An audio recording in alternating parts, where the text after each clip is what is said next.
Paul Renwick's name and his brand Renwick Farms has become synonymous with Canterbury harness racing. Mind you, the first horse he raced, Nostradamus, was a Group 1 winner.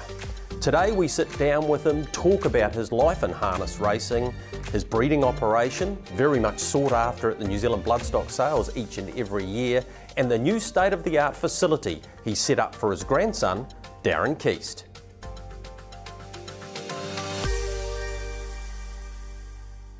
Paul, why harness racing? Was there any family background? Did your mum and dad go to the races? No, but my father-in-law went to the races and he took us to the races. I think Pauline and I went out there and it was miles before we got married, so it'd have to be in the 60s. And I think it was at Rangiora, I think. And I always remember, had a place bet and on David Frost, I think it was, and put the money in the window there, and it was a big bet too for me, $10, because I was as Scotch as anything. And within 2 minutes I was around the back getting $26, and I suppose you could say I was hooked after that. But no, I love the game, mate. I love it. What was the main thing that attracted you? Was it the horse? Was it the chase of the punt? Because obviously you had a little bit of success early on. Was it just the atmosphere of the races? Because of course back then the crowds were enormous compared to today.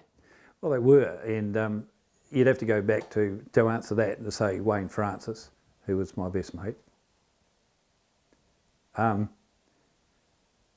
We did business together, and then Wayne gave me my half share on the first horse, and that's how it really started. So philosophy there that I've got, that I put a lot of effort into Westmoreland and the development of that subdivision for Wayne. And what you put into life, you'll get back out of. Effort equals reward. And I didn't go looking for that.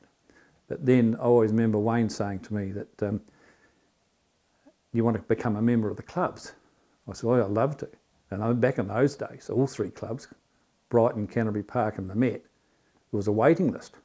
And I think Wayne might have done a bit of shifting, and I was a member within 6 months, I think it was. But how things have changed, you know, a waiting list to get on the clubs. Different era. And then once I was on there, mate, things just sort of skyrocketed. We'll talk more about your club involvement shortly, but let's go back to that first horse. Very good horse, Nostradamus. It was a pretty auspicious start. Yep. Came about, I think, yes it did. I put a lot of houses up in Westmoreland and with Wayne and Belton, and then we had trouble selling sections, and it had come on the back of Abbotsford and Dunedin, and people were calling it another Abbotsford, and of course that's incorrect, chalk and cheese. Anyway, the long story short, we sold the first townhouse up there, and Wayne said to me, he said, I've got a surprise for you. He said, I've given you half shares in a horse. And that ended up being Nostradamus. And what a great thrill that was. Had his first start in the Timaru Nursery Stakes. I think he was 3rd or 4th in that, and came to the Cup meeting of 82 and you had a winner. Yep. Exciting. Really exciting. But it snowballed right through then, and then he went on and won the Orari Challenge Stakes, which back then was a Group 3 race. It was a big race. Yeah, I always remember that day because Wayne said to me, we went out together to watch the race, and I was a real shy guy and still relatively shy today, but he said to me, oh, he should go close. Well, he won by a nose, and then going down to the birdcage for the presentation, Wayne turns around and said to me, he said, I got bad news for you, you make the speeches. So that was the start of my speech career. How did you go? Oh, well, I had butterflies, but lucky I'd had a couple of brown ones inside me before that, and yeah, it worked out good. And no, it was just the comical way Wayne said, you know, I got a bit of a surprise, left it to the last second as we're just walking down into the birdcage.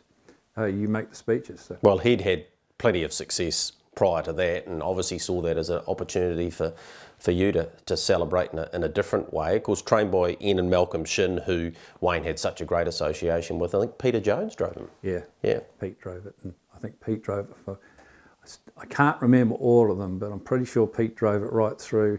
He drove it for its 3 consecutive wins in Auckland, including the final, which was the Messenger. It was a $60,000 race, which, I mean, the Messenger's always been held in wonderful regard, but to win that with your first horse is nothing short of remarkable.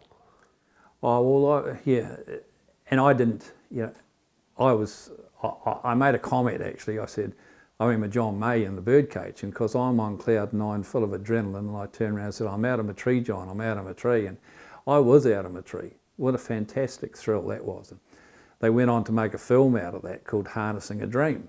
And I think there was Our Mana, a couple of others there, and because they made the film and we had the debut in the theatre, and I thought, God, I hope they don't say that.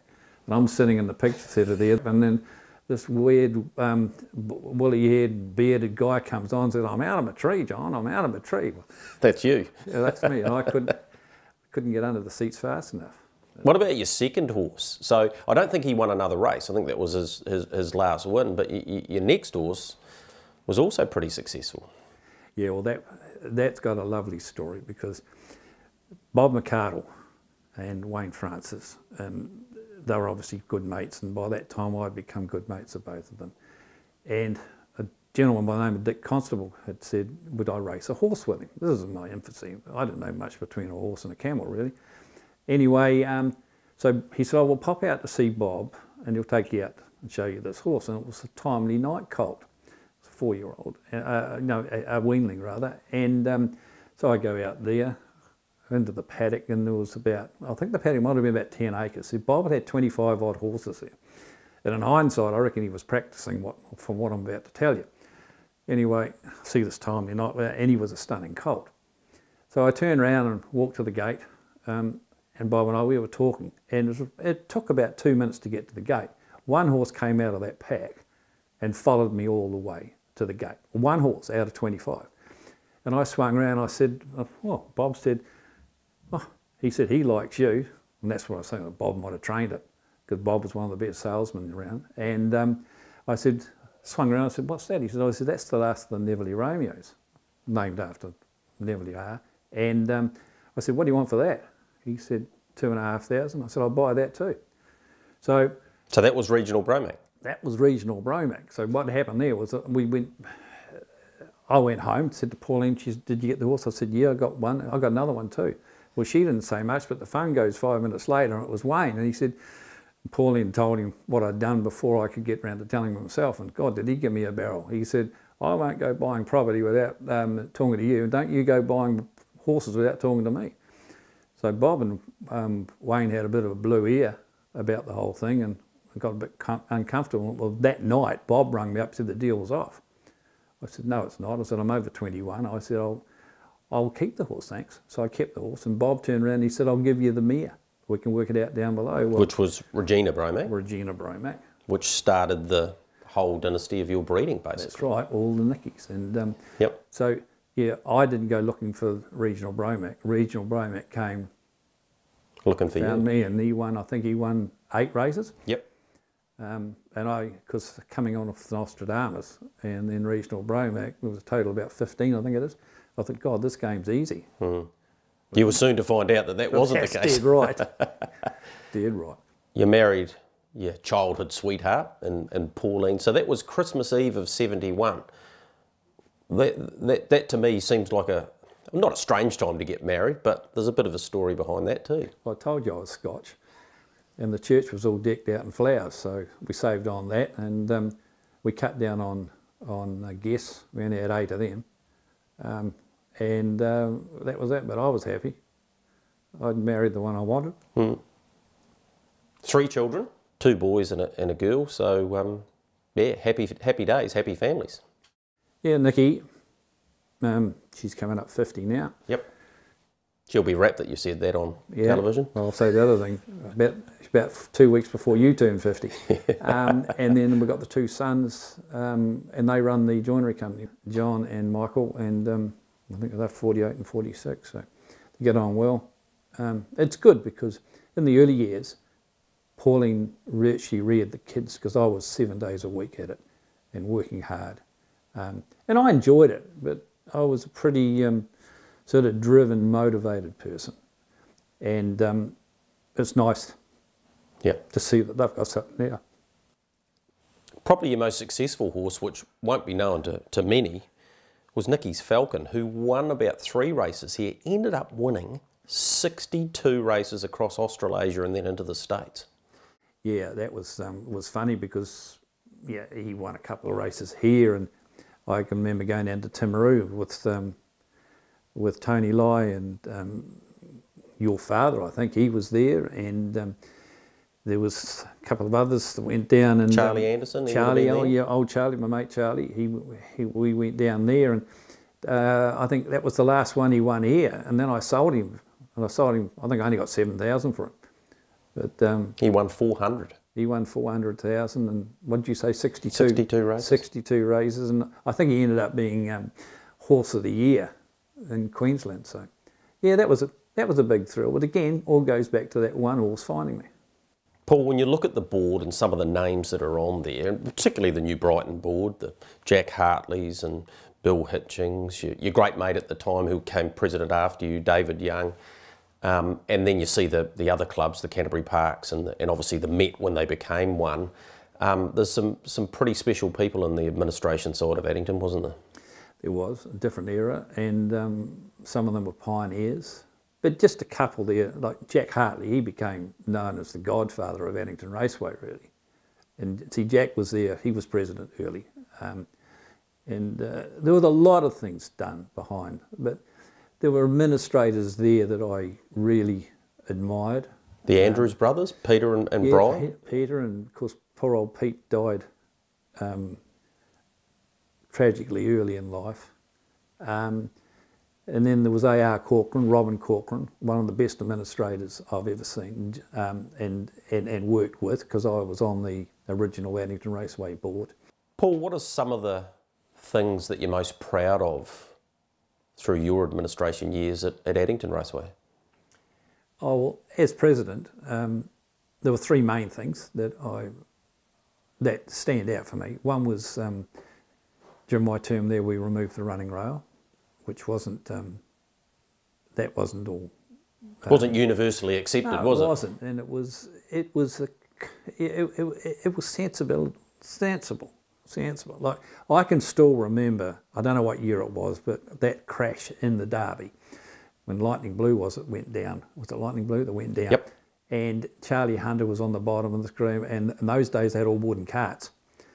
And I remember that horrible... Liquid Lightning, Royd and Glenn. Naval officer won it, and I think it was 5 left in the race. Horrific. Now, if the running rail wasn't there, wasn't there, the impact on that would have been a lot less. 83 or 84. Yep, right. The second thing was I introduced the abolishment of the retirement age for office bearers. I think it was 65, and I think that might have gone hand in hand with with licence holders too. Because the drivers back then had to retire at 65, that's right, didn't they? Yeah. So I got that one through the club. But the most satisfying one was, see, I came through with sponsorship, and we worked hard on sponsorship.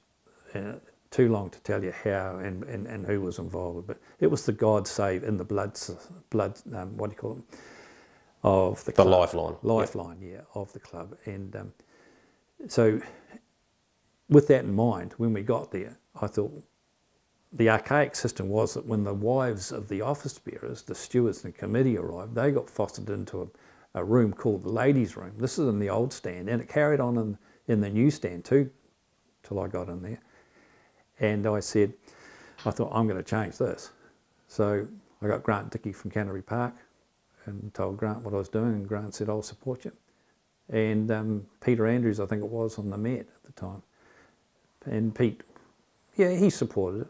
So we brought that in because, you know, when the ladies and all that, and we expected them to look after all the sponsors and do all the work, and we stuck them in a room like a sardine. And that was archaic. So we had them all in the president's room because it's pretty traditional what happened, like the president's room there, then you have your pre-meeting and all the rest of it there. And the ladies came in and became a team. And I'm proud to say that this also went through to the other side of it, because I'm not blowing the trumpet, but I'll take credit for it though, have sports days with the 3 clubs and the officials. They met and we had sports day. We had the Addington Globetrotters, which was a cricket team, which was the 3 clubs. Prior to that, it was basically rivalry between the 3 clubs. And yes, they spoke and all the rest of it. Some people made statements that they never met the other person. How long have you been on there? Oh, for years. So it was all good. See, that all filters through. And don't you feel good about it? You feel part of the team. So they're the 3 things oh yeah, there were other things too, but they're the 3 main things that I'm proud of.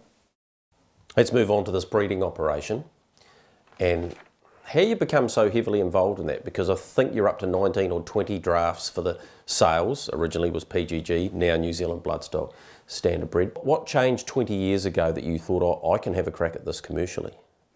Well, funny enough, this is going to sound silly, but it wasn't money, right?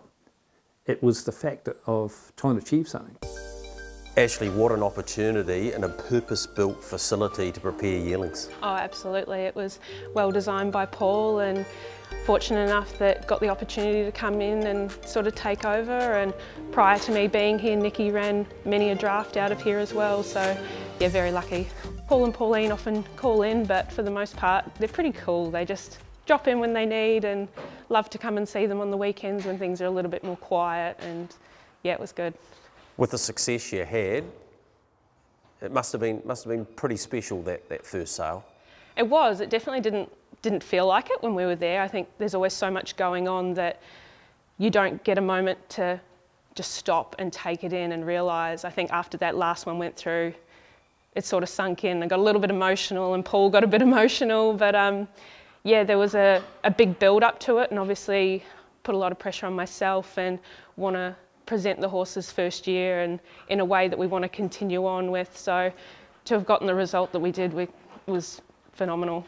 Ashley, is it about building the Remick Farms brand? And obviously there's a great flag bearer in Akuta, but is that as much a part of your mindset and getting this place recognised by those buyers? Absolutely. You know, Paul spends a lot of money and he's invested so many years of his life building this breed that he's got, and yeah, absolutely, we just want to get the name out there. And obviously things were a little bit quiet for quite a few years, so I think they not forgotten about, but Paul and his brand was he sort of took a step back and allowed other people to prepare the horses, so didn't really get the recognition that he kind of can get now. But yeah, definitely Akuta, you couldn't ask much more from a family like that. You know, a daughter of our dreams. She was unraced herself. I think she actually sold at the sales, but then for whatever reason didn't sell, and she'd had a couple of foals and wasn't really delivering much. Well, she was nearly in the coal line, wasn't she? She was on the chopping block to be moved on. So for her to have produced what she did, she's probably our most valuable mare at the moment, and yeah, that would definitely, hopefully, continue to be sought after. Paul, how did you get King Charlie? Tell me the story there. Well, I was looking around for another horse, and I think somebody, and it might have been Mark Jones, had made comment to somebody that, hey, if Paul's after another horse, and I'd seen it the week before, and I think I'm right by saying it raced down in Invercargill, and it had won a race before I bought it. 2 races. 2 races, right, yeah. And then I tried to buy it, and I went in low, and I got greeted with the fact that they wanted a lot of money for it. And so I paid the big money for it, and also I paid $100,000 for it, and there were a few people, including yourself, I think, that looked sideways at me as spending that sort of money on a horse, but he was a beautiful trotter. Beautiful trotter. Hey, we had a lot of fun with that. He didn't cost me anything in the finish, mate. No. Neil Munro developed him, and he's won Monarchy, and of course he won a Northern Derby, which you weren't there. Now this brings another discussion point for me. I wouldn't describe you as a hermit, but you're basically as happy at home as you are anywhere. Is that fair to say? Because you haven't been, well, that was your biggest win, particularly with him, but you're not often on course these days. Well, I'll put it this way. For 20 years, it was close to that, I was on administration and I was at Addington, and it was seldom a meeting, whether Canterbury Park met or the Brighton meeting, that I wasn't there. And I took under the banner of sponsorship, and that's another story. And that was a lifesaver of a lot of clubs, and indeed. And of course, I got up one morning and said to Pauline, are the candles going out? Or worse to that effect. And I'd lost enthusiasm. Yep. Not for any personnel, but for 20 years. And I said, and I think that's important, because when that happens to you, you turn around and say, move over, give someone else a crack. And I always remember saying to Tony Loy and to Barry Johnson that there, because they were always there on every cup day and that there, I said, won't it be fun when we retire or something like that there, and we can sit home on the cup day in our shorts and watch the cup? And yes, I do.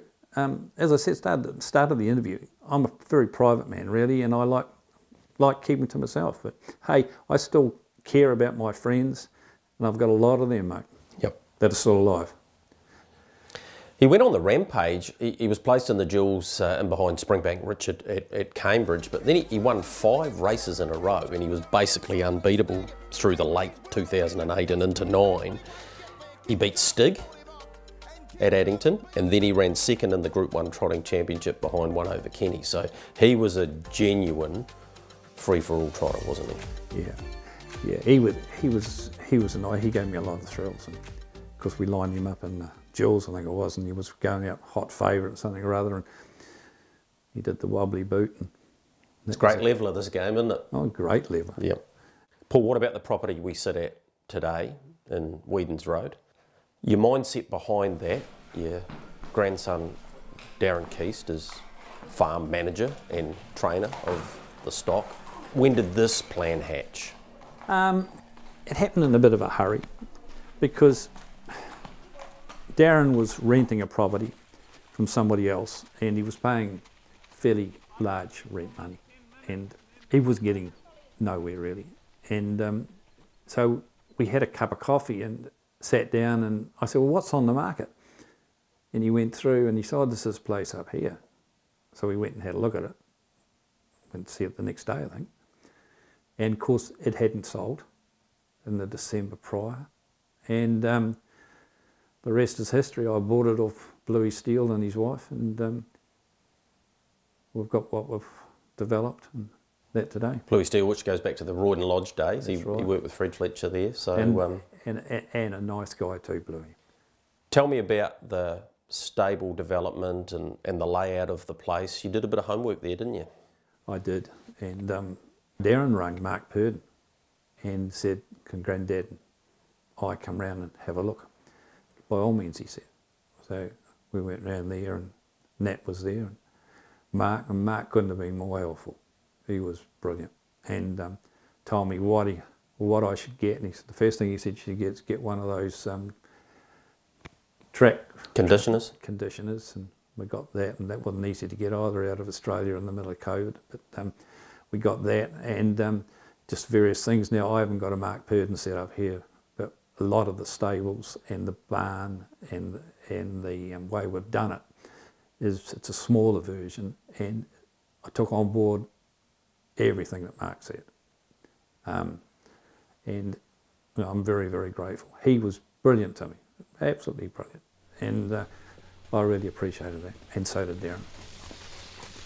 This opportunity that Paul and Pauline have given you here in Whedon's Ross Road is pretty special, isn't it? Oh, I'm very lucky to be like in the situation that I am and have the backing of him, both Grandma and Grandad, and yeah, just very lucky, because it was like at Kip Ross's, it was a state-of-the-art facility, and I was very lucky and thankful for the opportunities he gave me and that, and just everything comes to an end, you know, and that with everything, and just, yeah, at the time it was just right, this place was on the market, and so I stamped it up, yeah. Tell us about what you've got here. How big's the track, and how many horses can you house here?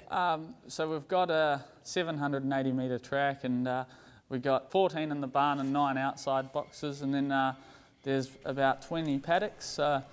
Each paddock can paddock, well, I wouldn't want a paddock have 40 horses, probably like 30 at most you could have here comfortably, yeah.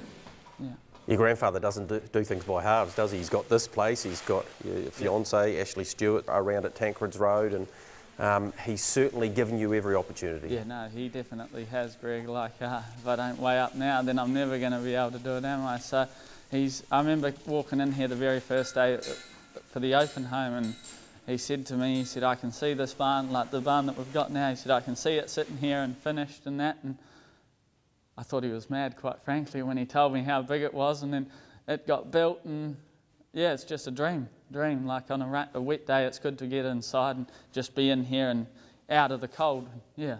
Costello David winning on Cup Day, very special for you and the entire family. Yeah, no, that was a very special one, because I remember, well, he trialled, he qualified really good, and we got offered some substantial amount of money for him, and Grandad lent towards keeping him, which I still, like, it was his decision, you know, and so I lined him up in a couple of sire stakes heats leading up to it, and then, yeah, going to Cup Day, the draws come out, and he drew on the second round. It was a bit niggly to start with, but yeah, we were just lucky, and very, very, very special win that was, yeah. What's he like as an owner? Does he let you just do your own thing? No, he's very good, yeah, very good. He's been very good all the way through. I've never questions me. The only thing he does do, if I have a horse go bad, he'll ring me straight after the race, and he wants bloods pulled and everything just to make sure that that horse is okay. So you couldn't ask for a better owner, really. Pays his bills every month, so that's good too. Your latest winner, Javasa, I know these figures are going to surprise you, but you've had 57 individual winners of 150 races domestically, let alone worldwide through your breed. That's something to be proud of. Yeah, well, I wasn't aware of those facts until a few minutes ago, and nor did I research them. But I've been in it a while, Greg. But again, the bread and butter ones, and yeah, a lot of fun goes with them. A lot of fun. You know, a lot of those had things associated with them as far as the excitement, the days, and who we went to watch the races, like everybody does. And it's the name of the game. Winning a race on Cup Day with your grandson training him, Costello David, must have been a special moment for you. Oh, it was. It was. In hindsight, it was a very, very special moment, and we knew we had a very good horse, and we turned down 2 substantial offers on him, and whether he comes back or not, he's got an injury. Came back, we nearly had him right again, and the injury's gone. So I said to Darren, blow it. I said, throw him out for a year and let nature take course and see what happens. So that's what we are. But yeah, it was not every person can win a race by 7.5 innings. I think it was, wasn't it, Greg? Yep. Yeah, no, that was a big thrill. The future for Paul and Pauline Renwick, Renwick Farms, the properties, the business, what lies ahead for you? Well, obviously my wife and I, we've been married 51 years coming up. Just want to be happy. I've got the kids set up in the building, the joinery. Grandson got an opportunity here. And Ashley's got the opportunity around the corner. So if I can have some fun, mate, and watch them do it, and if I'm asked, I'll give some advice. I've made plenty of mistakes, Greg, and somebody said to me, what's wisdom?